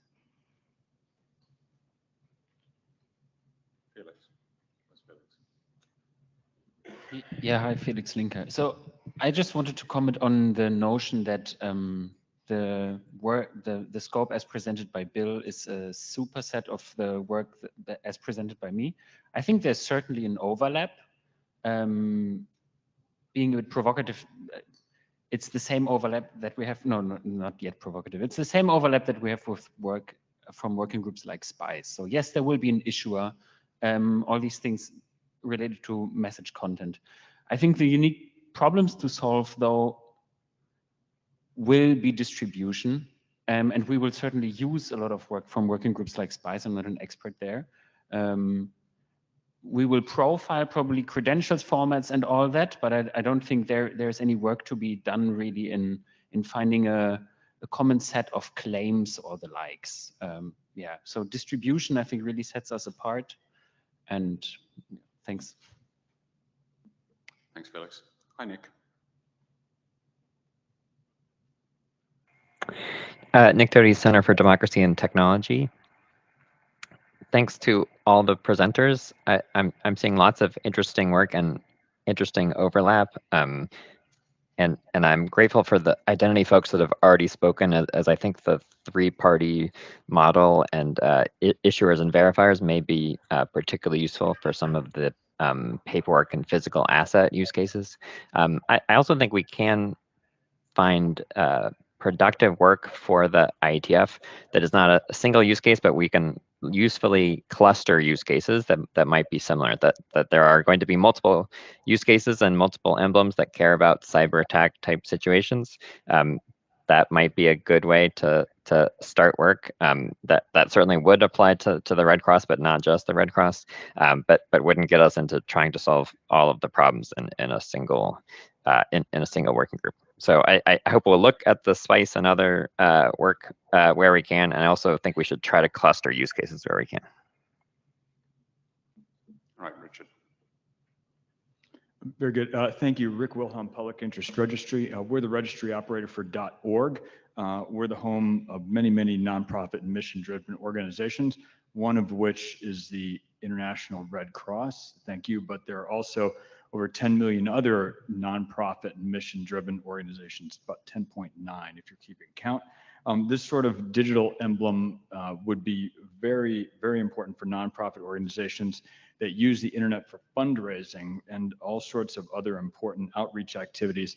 As this audience is presumably aware, these sorts of organizations are frequently subject to impersonation attacks on their websites through all sorts of things, whether it be direct hijacking of their websites or impersonation email attacks where people send out emails that look like they're from the organization, but they really aren't. These kinds of things happen whenever there's fundraising, things that are crisis-driven, all sorts of humanitarian crises, natural disaster crises, or as we saw, even digital problems with software distributions. Has happened over the past weekend. As it relates to the digital side of the problem and the physical side of the problem, I think that the digital use case and the physical use case might be closer than some people might initially think. Sort of like QR codes brought URLs into the real world in a much different way than a lot of us in the room probably thought 10 to 15 years ago. There might also be some analogy to the world of IoT. Bill might have already thought this through. I don't know. I didn't grab him for a coffee before this meeting. Regardless, we at PIR are supportive of this going forward for the end user's sake, most importantly, and the end users of the end users, which is the general population of the internet, who is the one who's going to have their money, their donations pinched if they go to the wrong website and don't make a donation where they think they're going. Thank you. So we have less than a minute left for discussion. If per person who's in line, keep it short, please. Okay, I'll be brief. I think Jim Reed, the general idea I think here of working on the initial problem that was suggested with digital emblems for the, broadly speaking, the humanitarian use case, I think is something that the IETF could work on relatively quickly because it's fairly clearly identified and the scope is somewhat constrained. The bigger issues that Bill talked about, I think are fascinating, and I would like to see the IETF work on them, but I have a feeling we might be biting off more than we can chew, because at that stage, we're going to have to interact with a lot of international agencies, World Trade Center, all sorts of other, the World Trade Organization, International Labour Organization, Maritime Organization, aviation organizations. I think that problem could become intractable. And then in that case, how we actually interact with those institutions could be quite difficult. And I think it'd be very hard, for example, for some of these people to come and take their turn at the mic at an IETF meeting, which might be another thing that would actually make that work much more difficult to achieve a suitable end goal. Thanks.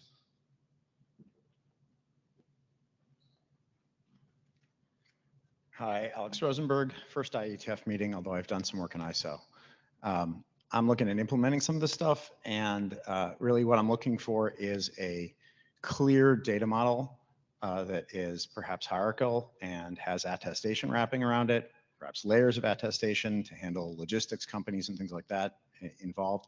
An emblem is just to me a blob in that data set. And I think that's the standard to be looking at there is what is a standard for some kind of data that describes a thing, a virtual or real or person, and let following standards add on to that as additional RFCs for different specific use cases. Thanks. Alyssa Cooper. So I definitely am supportive of all the people who said to narrow this. It seems like a little boil the ocean listening to all of it. And I think the other reason to do that is because it's kind of unclear whether there will, on balance, be a ton of benefit from this, just because of kind of the issues with ultimately being able to trust whatever's being signaled. I think in particular on the in the cyber attack case, one thing that hasn't been mentioned yet is the contested nature of attribution of the source of cyber attacks. So that's one thing that makes me feel like maybe this isn't going to be that useful, because there's already a tremendous amount of debate of who was actually responsible for many, many cyber attacks. So whether you could hold them accountable because what they attacked was covered by an emblem, I think is like a really big open question. And then finally, it seems like there's also a real risk of kind of creating perverse incentives here a little bit. I mean, this notion that you signal this emblem and then so the MRI machines in a war zone don't get attacked, but all the medical devices in every other emergency room are fine to be attacked. That doesn't really seem like a place where we want to end up with this, but it seems like something that could be concluded. So I have some pause about kind of sending those signals. Peter Koch speaking for myself. I'm still struggling with the size, scale, and scoping questions, and with the alleged equivalence of the problems presented. And thanks to all the presenters for actually presenting challenging new tasks. In terms of parallelism of work or duplication with other standardization efforts, I would be interested to understand how this broader thing, the broader challenge, is equivalent and where it's different from what the European Union promotes under the digital product pass, including circular economy and anything like that. That might be a bit large for the IETF to tackle alone, and at least there would be parallel efforts to probably synchronize with. Thank you. Bob Moskowitz. There are probably thousands of globally unique digital identity efforts going on right now. I'm personally involved in a few of them. I think they can, though, grouped into two type of things: those with computing capability and those without computing capability. For us to do anything worthwhile, we need to put a layer of abstraction in like this, that how we talk about it in terms of these things, so that we can be effective across the board. So there's still not the 1,000 different efforts going on worldwide to solve this digital identity effort. So if we can, in terms of how we scope this, if we can then scope it in terms of large groupings in this way, and then how we approach the problem. And I'd be very interested in helping that, because like I said, I'm involved in a few of them right now, and would love to see how we can solve this on a broad basis. So that's my cut on this, and that's my time. Dennis Jackson. I really like the energy in the room to solve these problems. I hear a lot of enthusiasm for narrowing the scope. I think the first obvious cut is between physical or digital. And my view is that they shouldn't be in the same working group. They are far too broad. So I'm not saying don't do one or the other, but I'm saying don't try to do both at once. The second axis to cut along is the use case in terms of international law or any other area of application. I think the ICRC's use case, where they steward something that is used widely all over the world, is broad enough to be compelling. It has many different people that need to both issue and consume those tokens. And it has a clear mandate and a clear set of existing requirements, which means that it can be worked on productively. I'm much less convinced that's the case for some of the other areas. And I think a useful distinction is whether we have stakeholders in the room that can speak to those kind of legal requirements and help us translate them into a technical standard. That's essential for good progress. I'll talk fast and I have a timer. So quick note, Warren Kamari speaking as an individual, and I'm not actually the DM buff, that's Eric. So I mean, I think everybody would love to help with the humanitarian thing, right? It's clear and obvious, a good thing to do, but I don't really see how a lot of these sort of proposals actually help with that. Things like a protective mark that doesn't need authorization for someone to use, like I'm a medical person, that's just a signed blob, right? Like ICRC can sign this blob and people can then use it if they don't need authorization. And if they do need some sort of authentication or attestation, then that's just somebody cross-signs your certificate. And that's also something that's solved. As I think as Jonathan said, like, these aren't the problems. The problem is, how do you communicate this to somebody? If you're in a conflict zone and you drive up in your vehicle to a checkpoint, you're not going to pull out your RFID and be like, please read this before you shoot me. That's not really helpful. I think a much more useful and tractable thing that we could solve is sort of the physical thing. Like, this is a pallet of plasma or antibiotics being shipped from this hospital to this particular location. I think it's a much more reasonable thing. It's something that we can sort of understand. It's something that is implementable relatively easily and doesn't require some way to sort of like broadcast your information everywhere, which I think is outside our scope. And there's my time. Tommy Jensen, Microsoft. I do think that there's valuable work here to proceed. I think that it should be grouped, as others have said, into actionable scopes. One being, there seem to be a large group of the covert, and like, it's okay that you inspect it. You don't need to hide the fact that you're inspecting it in the non-humanitarian case, right? The shipping containers, the customs borders. Digital emblems on physical assets that are actively being inspected being one set, and another being humanitarian law protected where inspection needs to be covert. Whatever that thing it's labeling is technically unique. And I don't separate it because of the parties involved, but because it brings up a whole different set of problems that ought to be considered independently. I think those two groups should collaborate, and I do think there will be opportunities for data formatting, but the conveyance is so different. I think we should proceed with both.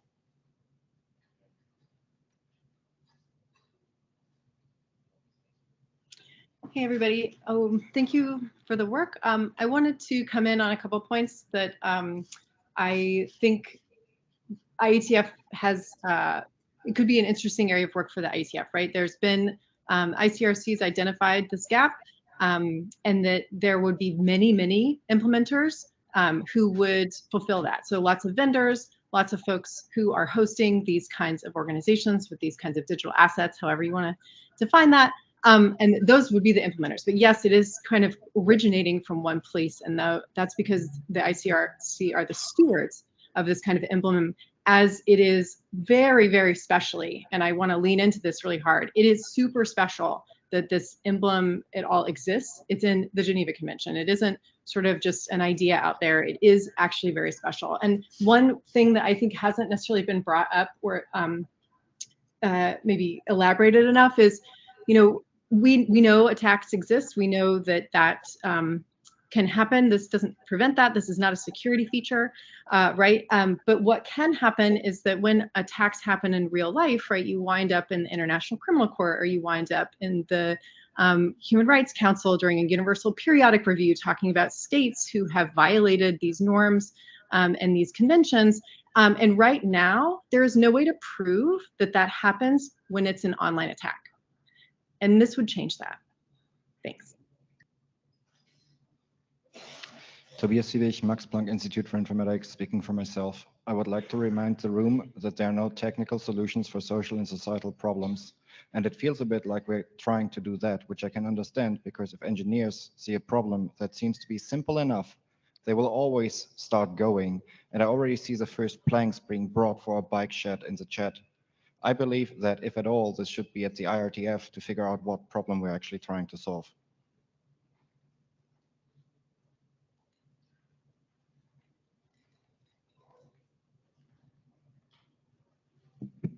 Is it my time? Okay, yeah. I think we established there's a ton of problem statements here, but everything that's under Article 79 of the Geneva Convention or under Resolution 2222 of United States Council, that's something we can solve here, address here, because it's the right thing to do. I heard digital product passport before, and I'm kind of working for 2 decades in the identifying of physical objects in supply chains. That's an absolutely related but very master problem statement thing. And what I just heard from Tobias also is like cut up problem statements into digestible things. And the humanity thing, I think someone said, I think should be the first. So earlier I made a mistake and bumped Casey out of the queue, and so I'd like to give him a chance to speak now. Sorry about that. I was wondering how that happened. Casey DCO, I just had a few thoughts in response to some comments that were made and observations that I've made. First of all, I appreciate all the speakers and the input that's been given. And I think this is a very real problem, both the digital and the physical aspect of things. I do see the need for both aspects. I personally don't see a problem with including both of those in the charter, but part of the way of dealing with that could be dealing with bite-sized chunks, even if that means addressing both things separately as both parts of a charter. I do see a need, as others have mentioned, to see what else is being done. I know I've heard others mention tapping into various resources, including other standards bodies and other organizations that are doing similar things like US Customs, other working groups, ISO. And so uniting efforts, I think, is very real in defining what else needs to be done and how to utilize existing tools. Somebody mentioned that this could be a very long project. I agree with that. On the other hand, I also think that it's very important to recognize that this can be done in chunks, can be prioritized, and the things that need to go out there can be the first. We can put first things first in terms of a charter, and that's what I wanted to say about that. Thank you. Okay, so sorry, Ron. we closed the queue a long time ago. So Eric, we'd like you to join us on stage for the last part here. Eric. So the question that's left for the last 10 minutes is whether this is the right place to do the work and whether we should be working on a charter. And so I'm going to turn it over to our sponsoring area director for that. Yeah, so first, very thank you for everyone participating in the discussion, right? It was not easy to chair, not easy to swallow all the information we received. Obviously, it was a non-working group forming both, and for good reason. As you know, the next step is to discuss with ISG, IAB, and maybe other stakeholders to see what we will do next. I don't have a predefined answer right now. And Martin, you disagree with what I said. So I think it might be responsible of us to sort of summarize some of the things that we heard from people in the room. There seems to be a number of use cases that people are interested in that covers a fairly broad spectrum of things. Some people have identified some commonalities from a technical perspective, but there are also pieces to that potentially are complicated and could require a large amount of work. And the work that we have in front of us from here is to identify those pieces that have a narrow enough scope and also have a broad enough applicability that we can turn them into units of work that we understand and can all agree on. That's going to be a little challenging in this case. There's a lot of different use cases, but I think that we now have a better understanding of where people are, the sorts of use cases that they're contemplating. We have a bunch of people in the room who have familiarity with the tools that we're building in other working groups in the IETF, and I expect that we should have a productive discussion about how we can structure the work. And yes, there may at some point be a discussion with the ISG, but I'm not sure that we're quite at the point where we can really give the ISG something to take at this stage. Yeah, we are far away from this point. Agreed. Yeah. So I think the next big steps happen on the mail list where we start proposing chunks of a charter, right? What work is appropriate for the IETF, and see if we can get consensus that we have enough people who are willing to pick up the pen, do reviews, and do code. I see a lot of nodding.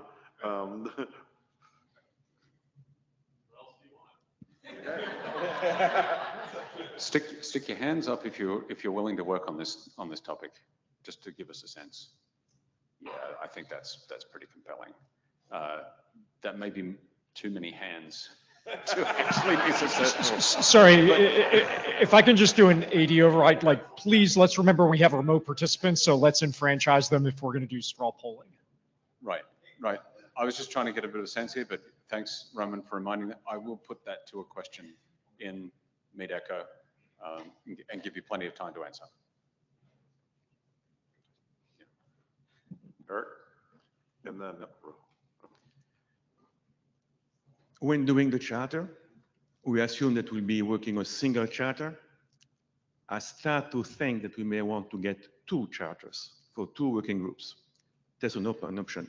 that's okay if that's the outcome. Exactly. If it starts getting bipolar, then but we need to have a draft to discuss in the next IETF. Go ahead. Hi, Rowan May. So on both in the discussions and on the chat, I heard and saw a lot of conflation between humanitarian use cases, the ICRC, Geneva Convention defined distinctive emblem. That has a very special meaning. Don't use it unless that's what you mean. And between the uses by humanitarians for and press people for protection versus for other uses. And so please, when you have these discussions on the mailing list or in the chat, please be specific about which ones of these you mean. Thank you. Yeah, so part of our responsibility here is to establish some of that common language, and thanks for clarifying that, Ron. I would appreciate it if you sent a mail to the mailing list with something of a taxonomy of terms as you understand them, and we can get that down. Is the mailing list up already? The mailing list is diem at IETF. Okay. I was just going to quickly suggest that the proponents take the opportunity to figure out if there is a way to do a side meeting in one of the side meeting slots this week to try to get some more detailed feedback from the identity community. It's like a massive 9-dimensional Kinder egg of requirements. Yeah, only 9? Alyssa. I think this question is kind of meaningless given the the like breadth of the different use cases that were discussed today and the number of people who came up here and said like yours is interesting but that one isn't, and or like are these subsets of each other or not. So like the people who want to defend their counterfeit Cisco goods, like if the ultimate charter that you use to create that working group, like does that have anything to do with the people who want to protect the press? Maybe it does, but it was kind of unclear. So I'm not sure what you're learning from this question. Yeah, I don't know what I'm getting at here either. And that is really the result of the BOF right there. I hear lots of interest, but less specificity, right? And we're going to have to narrow that down on the mail list because we're not going to do it in the remaining 2 minutes. Yeah, and just to come on the mailing list, there were many people that are here for just one day to attend this BOF. I hope they will keep engaged into the mailing list and the discussion further. Please don't be a one-shot. Very good point. And shot is basically the wrong word to use, by the way.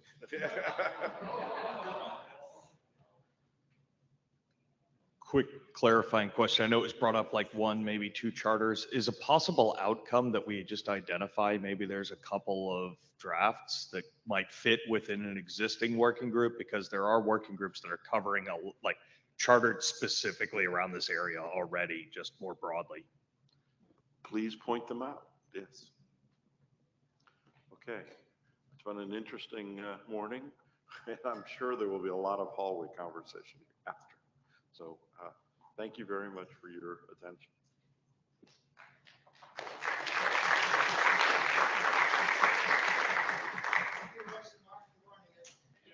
Yeah.